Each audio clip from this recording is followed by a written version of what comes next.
What's up, Lego builders? Welcome back to Coconut Brick Studios. Who doesn't love a good old clone base? Well, besides these guys. I, for one, have built my fair share, but they always seem to end up being the same thing. A big old open garage with a laser gate on a grass field or a communication station. And hey, there's nothing wrong with that. As a clone, you gotta be able to check your email and park your hover tank somewhere. But today I really wanna push the boundaries of what a clone base can look like and build 3 very different clone bases in 3 very different locations. We're talking tree houses, bases with legs, maybe even something at the bottom of an ocean. Now, disclaimer, I haven't built anything in like a month and a half, so I may need to retitle this video. I build 3 of the worst clone bases you've ever seen, but we'll just have to wait and see. All that being said, don't forget to execute order 66 on the like button. Let's get building. I know this is a clone base video, but the terrain is also going to be a big part since it's the different types of terrains that will determine what each base looks like. And the first one is going to be something I don't think I've ever done before: snow. Now, don't get too excited. It's going to look pretty similar to what I normally do since, you know, snow, grass, and sand all kind of have a similar shape and style to them. And once I said I would never build a Hoth mock, so I guess I got to stick to that. This is going to be a Republic recon base on not Hoth. The whole idea for this build came about because I've been decaling some Galactic Marines and I wanted to be able to use them in a mock, so you can thank this guy for not having to sit through yet another Naboo build. I've finally mastered the secrets of the Sith, started to see some progress in my freeform techniques and builds. I've learned the trick is don't focus on a specific part or technique that you think you have to use, just take the pieces you have and create shapes that smooth out the edge of your mock and all come together to create one cohesive look. That may sound too easy to actually work, but so does having the high ground, and we all know how that turns out. Now for the scary part. He says as he's playing with Lego, trying to cover all that filler with white plate. White is probably one of the most neglected colors in my collection. I never use it. The pieces get grimy and scratched up, and if you're not building a gunship Hoth or a Frosty the Snowman shrine, what are you even doing with white parts? The terrain is done, and now it's time to build the thing you clicked on this video for: thick, juicy a mobile clone base. I see a lot of cold, snowy planets in Star Wars as pretty inhospitable and not really in need of a permanent clone installation, so I decided to do some kind of mobile base that can be picked up and deployed with ease. Similar to the mobile barracks we see in Fort Anaxis, just something blocky and simple with retractable legs and a fold down ramp to access the inside.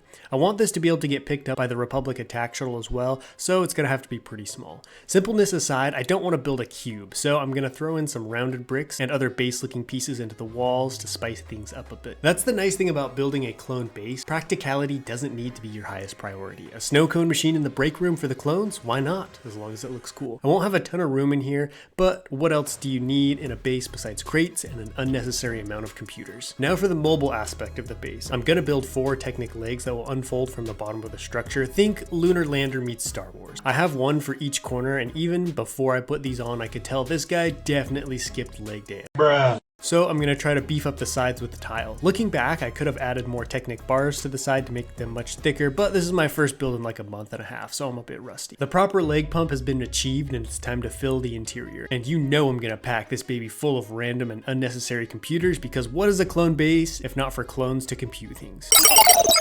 Jokes aside, I do have fun putting together different types of computers. Let me know in the comments what kind of stuff you'd like to see inside of a clone base. Because the base is up on legs, I need to build a ramp leading up to the door. This is by far one of the most interactive builds I've ever done, with literally minutes of fun play functions to enjoy before the weight of the space crushes those sad legs. Last, in goes the roof. I'm gonna build it separately as one piece for easy access to the inside. And with that, the shell is done, and all that remains is to add some vents to the outer walls and give the base more detail and really bring it to life. Slapping greebling or vents and pipes onto a build is literally a cheat code to improve Star Wars mocks. After a long patrol across the frigid wasteland of Not Hoth, Commander Bakara and his men have returned to base. Sent there as part of a special operation, these Galactic Marines have been tasked with scouting out this place to determine if there are any separatist activity or if there is any potential resources to be harvested. Critical to any mission like this is the mobile recon base, capable of being dropped off on the most barren planets like Renvar, Mustafar, or when the boys can convince their commander, Scarif. It can quickly deploy its legs, ramp, and regulate the internal atmosphere of the base to allow the clones to bring the sweet freedom of democracy to even the roughest places and quickly secure a foothold, while other forces would still be pitching their tents.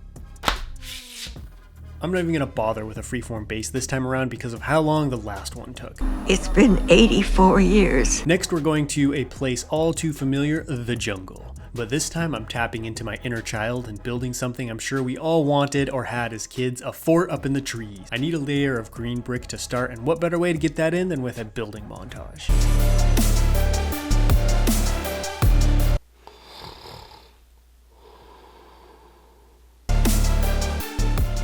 Now, when it comes to building trees, I have no answers and no techniques. To put it delicately, I suck at trees. These blocky trunks look like they snuck right out of a Minecraft server, but hey, at least they're better than what we got in that new Jurassic Park set. He's right. I'm gonna have 3 grouped together and build the clone base up towards the top, suspended in air. I thought it would be cool to have the base at the back with a little walkway built into each of the trees to connect everything together and give the occupants more room to look around. Because the trees are so close together, this is gonna be a pretty small base. Honestly, more of like an outpost lookout, but it's not the size of the base that counts, but the size of the base in the heart or whatever, something like that. I want the base to be hidden in the foliage of the trees, not perched atop them, so I'm gonna hit pause on the trees and start work on that. It was around this time that I realized in all my planning and excitement for this mock, I'd forgotten one very important aspect needed to make this whole thing work: the rest of the trees in the jungle. I literally have a flat plain with 3 big trees hiding a clone base, making this possibly the worst disguise attempt seen in Star Wars since this tragedy. No! I'm basically out of brown slopes at this point anyway, so not much I can do except lay on my bed and cry for a few hours. After the tears dried, I got to work on the base foundation, putting a little platform on each tree and connecting everything together with 2x plate and hinges.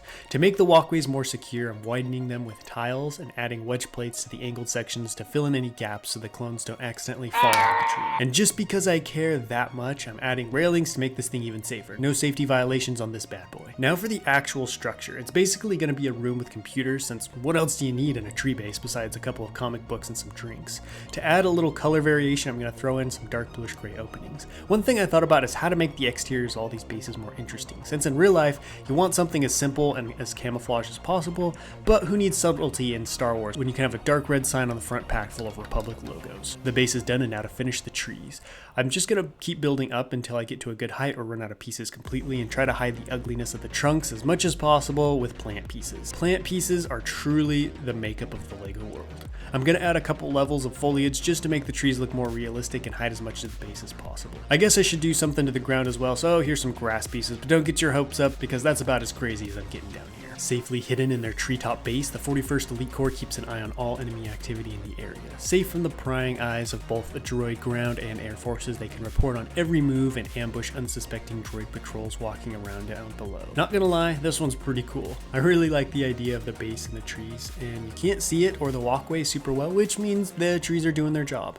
And if there were actually other trees around it, this would have been an ideal place for a small clone base. On the inside, I have a clone passing along intel while his buddies keep watch outside. Let me know in the comments if you think this would be an effective clone base. Alright, you got me. I couldn't do a Lego challenge without including dark tan. Don't worry, this is no common cliff or mountainside on Ryloth or Utapau. No, good friends, this is at the bottom of a deep ocean. The final clone base is going to be underwater.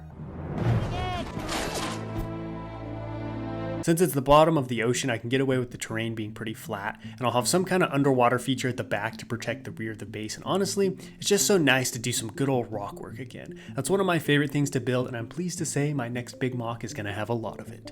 The base itself is going to look kind of goofy, because I noticed most space or underwater bases and vehicles look a little strange, so I'm going to combine a bunch of random shapes together and call it good, and pretend that's not just what I do every time I build. The main structure of the base is going to be hollow, because I want to build a removable floor that can turn into a launch or receiving pad of sorts. I realized I didn't need to start with anything crazy. I can just build a rectangle or square and then add smaller builds and shapes to it to make the whole thing look more interesting. And that was a big breakthrough for me because I always had this mindset that I had to come up with something crazy right off the bat. But no, start simple, keep building and it will come. I'm gonna add some dark bluish gray highlights on the roof for contrast, since even though it's at the bottom of the ocean, I don't want it to look too bland. On the top, I'm gonna add a little observation port so the clones can gaze out into the black abyss and try not to think about what's staring back at them.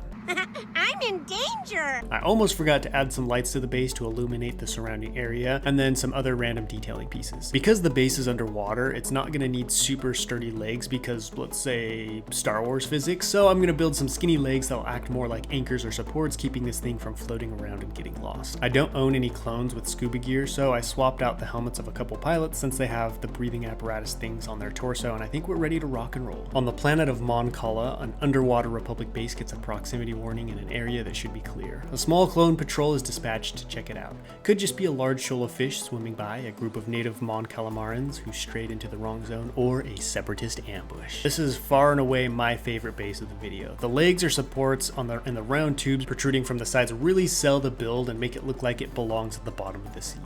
I built a platform that lowers out of the bottom of the base to allow for small craft and personnel to exit or enter, and once the platform is raised back up into the room, it's drained of water and ready for use. I really enjoyed letting the type of terrain dictate what each of these bases was going to look like. It forced me to approach each mock differently and think and plan in ways that I don't normally do, like how do I integrate legs into a large building, instead of just throwing together a generic structure like I normally do and putting down some grass around it. So if you're stuck on what you want to build next, try picking the terrain first and then customize your build to fit that, like say a Gungan dance club, and you can build a Cologne VIP section for it.